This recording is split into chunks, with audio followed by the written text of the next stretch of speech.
Bon, ça les amis, aujourd'hui on va parler d'une Golf 7R.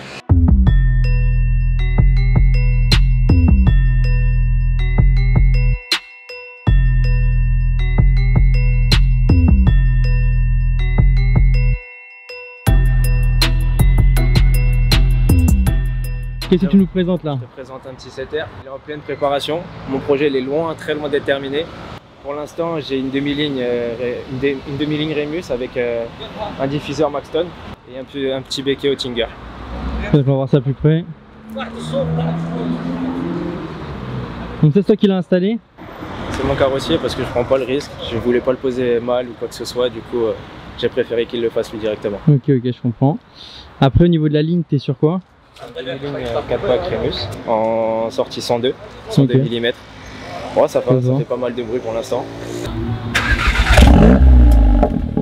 C'est très violent.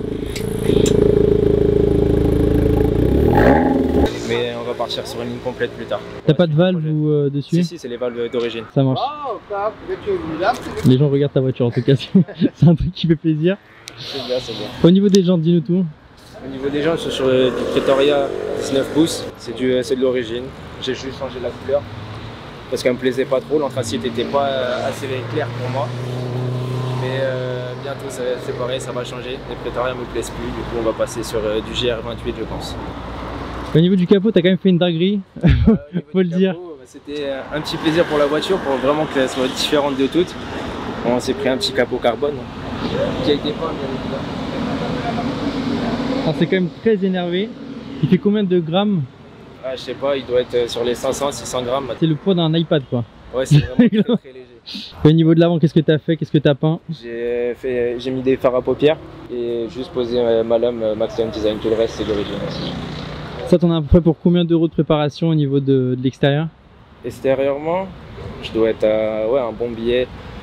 5-6 000 euros, que j'inclus la peinture parce que la voiture était noire de base. De base elle était noire, et du coup tu veux nous expliquer pourquoi tu l'as peint en bleu? Bah, suite à un accident, du coup j'ai profité de la réparation de la voiture et j'ai décidé de la faire en bleu directement. Du coup on va passer directement donc au moteur. Qu'est-ce que tu as fait niveau moteur? Niveau moteur, j'ai bobine bougie, bobine APR et bougie Denso. Et après j'ai une admission R600 et pour l'instant ça s'arrête là. Est-ce que tu as une reprogrammation? Ouais, je suis en stage 1. D'accord. Qui est 350 à 98 et 370 à l'éthanol. Et de base, ça fait combien? Et de base 300. C'est la version 300. Bah tiens, ouvre-le, tu vas voir comment il est léger. Ah ouais, c'est abusé. Il pèse rien du tout. C'est abusé. J'ai horreur de claquer les portes, les capots, tout ça, mais j'ai pas le choix. Donc là, on voit juste l'admission. Juste ici. Ouais, après, c'est très soft, très basique. Le TSI et 2 litres de base. Rien d'exceptionnel pour l'instant. C'est déjà pas mal, hein, franchement. C'est déjà pas mal, mais c'est pas assez. Tu dis 365 chevaux Non, 350 98 et 370 à l'époque. 367, ça c'est pas mal déjà. Ah oui, c'est beau. Franchement, c'est. Ah, c'est beau, c'est beau. On m'a dit qu'à partir de 400, ça servait plus à grand chose sur un Golf. Ça dépend, par exemple, je vais prendre la référence de KVN 7R sur Insta. Il a 500 chevaux et il est jamais essoufflé. Certes, il a un turbo et tout ce qui s'ensuit, mais il est quand même jamais essoufflé. Là, on peut voir qu'elle est quand même vraiment énervée. Enfin, ce qui m'a le plus choqué, en fait, c'est vraiment l'avant, quoi. Et la couleur, bon là, on s'en rend pas trop compte, mais la couleur aussi, elle est vraiment belle. C'est quoi comme bleu? C'est un bleu personnalisé, c'est ma couleur perso. C'est moi qui l'ai choisi avec mon carrossier, il m'a donné plusieurs teintes. Il m'a dit si tu veux, tu peux mélanger ça, ça, ça. Et au final, ça a donné ce rendu là. Du coup, la voiture, tu l'as payé combien? C'est pas indiscret? J'ai payé 30 000 euros pour 30 000 km. Ça va. On va dire 1 euro le kilomètre. Elle était vraiment neuve. Et là, elle a combien? Là, j'ai 72 000. Ça va faire. T'as bien roulé quand même. Ouais, j'ai bien roulé. C'est ma voiture de tous les jours. Hein, ça c'est son daily? C'est pas ma voiture du week-end, ni rien du tout. C'est vraiment tous les jours. Tous les jours, je suis avec. Et tu t'en lasses pas? Non. C'est vrai que normalement, quand on roule vraiment beaucoup avec sa voiture. Un kiff. Un vrai kiff. Une vraie passion. Et on passe à l'intérieur. Je vais refermer. Ah ouais, c'est abusé. Je vais tout doucement. Donc là, t'as mis des petites lumières directes, ça se voit de ouf. Je m'assois, ça te dérange pas? C'est pour te laisser.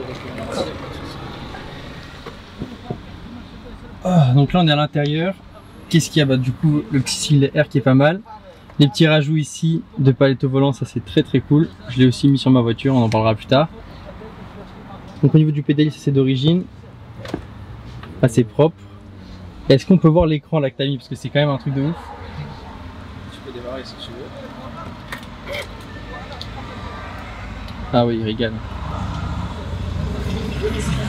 Golf Alpine. Ça c'est très très propre. Ça a coûté combien l'écran comme ça? 1200, ok. Très très stylé. Et après à l'intérieur, t'as pas fait d'autres modifs, t'as juste mis les palettes et l'écran quoi. C'est ça. Et les lumières. Et les lumières bien évidemment. Je te laisse la démarrer, je me mets derrière. Histoire qu'on voit le délire. Les sièges aussi sont très très très sympas, siglés R. C'est très très très violent.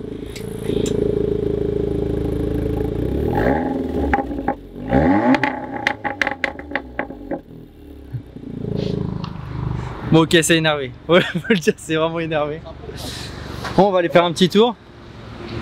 Je fais pas trop le con non plus, mais j'ai dans l'idée de voir ce que ça rend.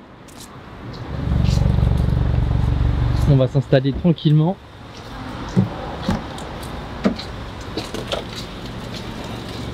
Moi, ce que j'aime beaucoup dans cette voiture là, c'est vraiment les lignes.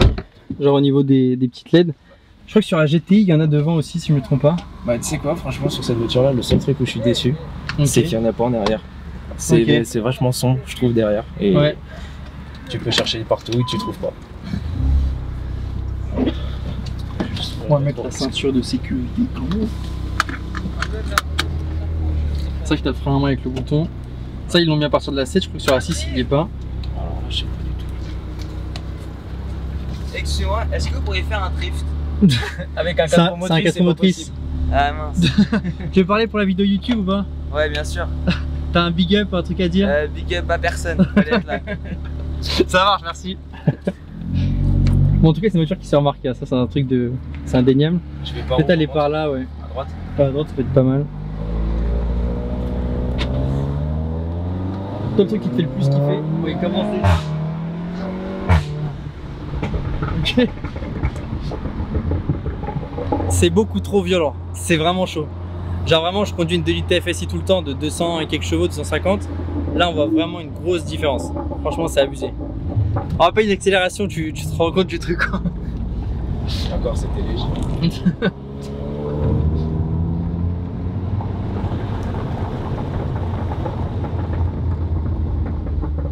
Est-ce qu'il y a un truc vraiment qui te fait kiffer dans la voiture par-dessus tout, genre, qui te fait vraiment dire Par-dessus tout, c'est vraiment la ligne des Japonais parce que je suis juste sur une demi-ligne et le bruit qu'elle fait déjà, c'est juste incroyable. Je me dis quand le jour où je vais poser la ligne complète, ça va être n'importe quoi. Ouais, je pense que c'est un grand n'importe quoi. Après, t'as déjà fait des longs voyages avec ou pas? Ouais, je pars tous les ans au Portugal avec. Okay. Ça fait déjà 2 ans, je fais 1800 bornes. Ok. Et t'as pas mal à la tête? Avec les valves, il n'y a aucun problème. Ok. Aucun problème. Par contre, sans valve, c'est chaud quoi. Sans valve, c'est tendu. C'est très tendu. Il y a beaucoup de bourdonnement juste avec un inter enlevé. Ok, ok. Donc t'es sur une boîte DSG6. C'est ça. Ça c'est vraiment très sympa, boîte à double embrayage. C'est peut-être une des meilleures boîtes. Enfin, après c'est comme les PD4 Porsche et tout, c'est des bonnes boîtes quoi. T'as pas reprogrammé la boîte? Oh. T'as un vrai Poppenborg. Le préparateur il a dit que c'était le plus soft qu'il faisait.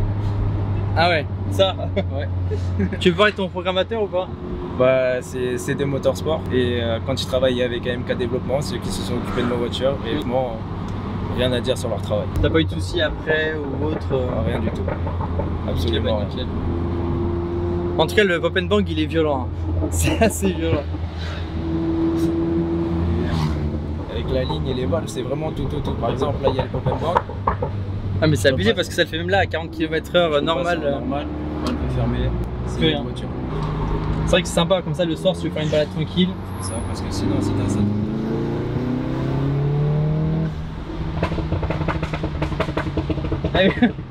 J'imagine bien la Twingo de moi, elle est tellement stressée.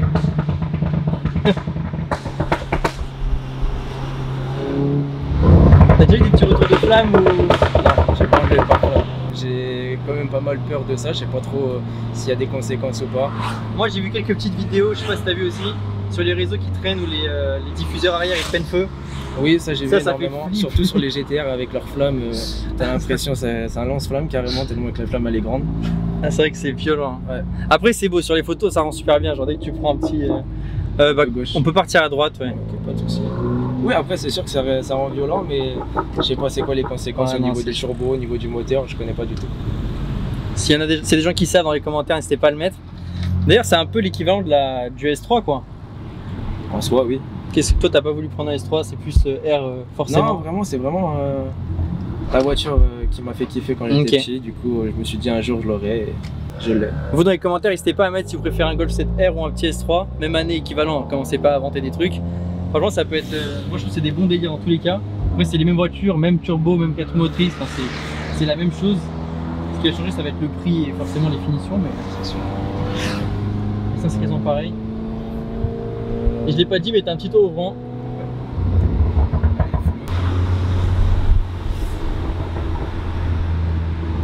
Franchement j'aime bien, j'aime beaucoup.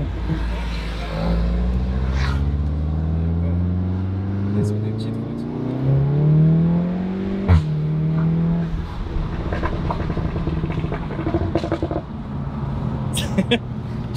C'est pas mal, c'est pas mal.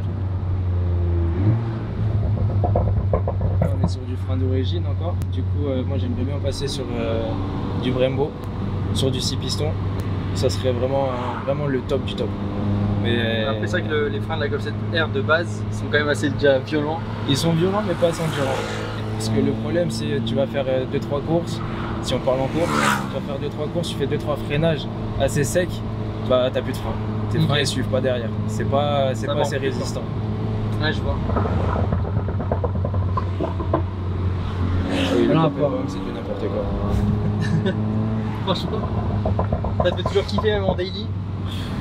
C'est un kiff, c'est un grand kiff. Non, franchement c'est un grand kiff. Ouais, ça se voit, franchement c'est assez ouf. Maintenant on va faire demi-tour des compeux, comme ça on revient au point de départ, mais c'est vrai que c'est assez lourd. Au niveau de la sono, t'es parti sur quoi comme enceinte? Je suis entièrement sur du focal. Ah bah ça, on se reconnaît. Je suis entièrement sur du focal. Le poste c'est un Alpine. Ok. Comment ça s'appelle? Mon ampli c'est un Alpine aussi. Ok. Et mon subwoofer c'est un kicker. C'est vrai que focal niveau des aigus, je crois que c'est ce qui fait le mieux. C'est juste incroyable. Je sais pas si vous avez d'autres avis les gars pour l'audio, mais en tout cas le focal c'est vrai que c'est assez propre. Ouais. C'est vrai que dès que tu mets de la sono, j'ai toujours mis du focal quoi. Ah, c'est un prix certes, mais niveau qualité tu l'as. C'est vrai que t'as des gros biteintés, t'as combien là? Je suis à 15% en avant et 5% à l'arrière. On dirait 15% en avant, on voit rien. Alors, sur la caméra ça éclaircit un peu, mais en vrai on voit pas grand chose. Tu filmeras de dehors, tu verras le résultat. Ouais, c'est clair. C'est plutôt top. Et du coup niveau consommation c'est comment? Niveau conso, tout dépend à quoi je roule. Si je roule au 98, je fais que de la ville et je roule, on va dire vraiment très soft. On va faire le 500 bornes. Avec Si- 55 litres? Ouais, c'est ça. Ok. Si je commence à appuyer un petit peu dedans, bah, on va tourner sur les 400-450 km. Donc si on est sur une conso de 9 litres 5 à peu près, 10 litres. Ça va, c'est correct. Et si je tourne à l'éthanol, je suis entre 250 et 200 km de plein. Donc dès que t'as l'éthanol, de toute façon c'est quand t'as ta reprog la plus violente. Et c'est là où tu roules le plus vite aussi. C'est ça. Donc c'est aussi normal que tu fasses moins de kilomètres et que tu bombardes plus. Ah oui, mais même j'ai déjà essayé, même en roulant tranquille, je me suis dit vas-y on va essayer voir. Ouais. Et maximum que j'ai fait avec l'éthanol c'était 300 bornes, grand maximum. 300 bornes. Grand maximum en Du coup, roulant ça fait une vraiment soft. consommation à combien à peu près? Moi je suis sur On va faire le calcul. 12-14 litres tout Ok. le temps, même en roulant soft. Ok. Bah, là je suis en 50-50, je suis sur un conso de 11 litres. Je suis pas- Après ça va, c'est correct parce que t'as quand même presque 400 chevaux. Je suis pas loin. Tu Ouais. te dis bon ça va. J'aime bien les Z3, je trouve que c'est un bon flow. Les derniers Z4 aussi j'aime beaucoup. Ah moi j'aime pas le dernier. Ah t'aimes pas du tout? Ah je préfère celui Ah. d'avant. Mais J'adore le dernier. je le trouve Ah, horrible. je le trouve super beau le dernier, c'est incroyable. Bon, faut que les gens départagent dans les commentaires encore une fois pour savoir lequel est le plus beau.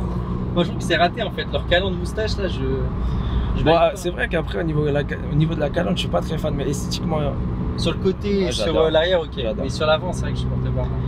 Bah même sur les 4x4, hein, la grosse gueule qu'ils ont mis, non, je suis pas très série fan. 8, il s'est fait détruire. Ouais, j'aime pas du tout, c'est beaucoup trop gros pour la voiture que c'est. Ouais, carrément. Mais c'est vrai que la vitesse stabilisée, 50, c'est carré. Pas de bruit, rien. Je suis au confort. Et là, au niveau de l'écran, t'as des trucs stylés à nous montrer ou pas? Bon, il n'y a rien de spécial, c'est vraiment spécialisé pour la sono parce que C'est vrai qu'il est gros. le seul truc que je regrette de l'avoir changé, c'est le fait de ne plus avoir ma pression de turbo, ma température d'huile et tout ce qui s'ensuit. Je le récupère sur mon poste au niveau du compteur, mais c'est vrai que ça, c'est le seul truc que je regrette sur l'ancien poste. Là, c'est vraiment que sono, quoi. Ouais, non, c'est vraiment spécialisé pour la sono. Là, j'étais passé en race, tu vois. Parce que depuis tout à l'heure, on n'était pas en mode sport. Non, on était juste en confort. En mode sport, qu'est-ce qui change? C'est juste C'est la dureté des amortisseurs, on est beaucoup plus raide et ouais, la voiture est beaucoup plus violente, je trouve aussi. En sport.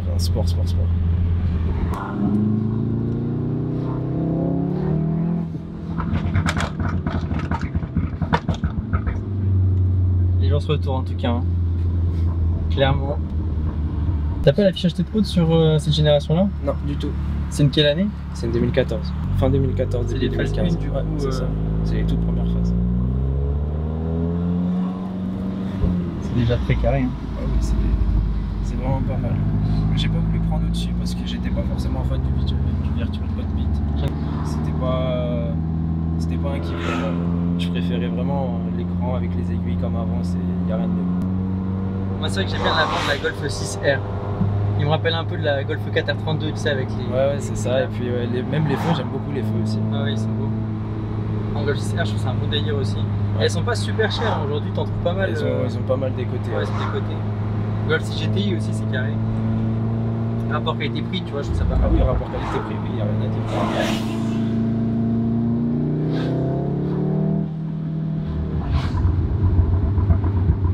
Donc la prochaine étape, c'est un stage 2. Non. Non. Prochaine étape, c'est je pense que je vais commencer par mes suspensions parce que je vais des suspensions airlift et après bah, ça sera commandé pièce par pièce petit à petit parce que voilà, malheureusement ça coûte cher. Hein. Là au niveau d'un billet total que tu te remets sur la voiture, sans compter les accidents ou ce qui est arrivé juste en termes de modification. En termes de modif avec si je compte le stage 2 fini. Ouais. Pour le stage 2 bah, je suis un peu près quoi. Je dois être pas loin du 5 000 € pour le stage 2. Okay. Je dois être sur un billet de 10, 13, 14 000 €. De modification, ouais. Au total intérieur, extérieur. Ouais.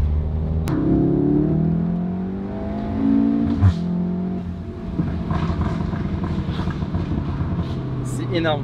Mais en fait, le quattro, on le sent vraiment par rapport à une. Tu sens que en fait, l'adhérence elle est vraiment partout.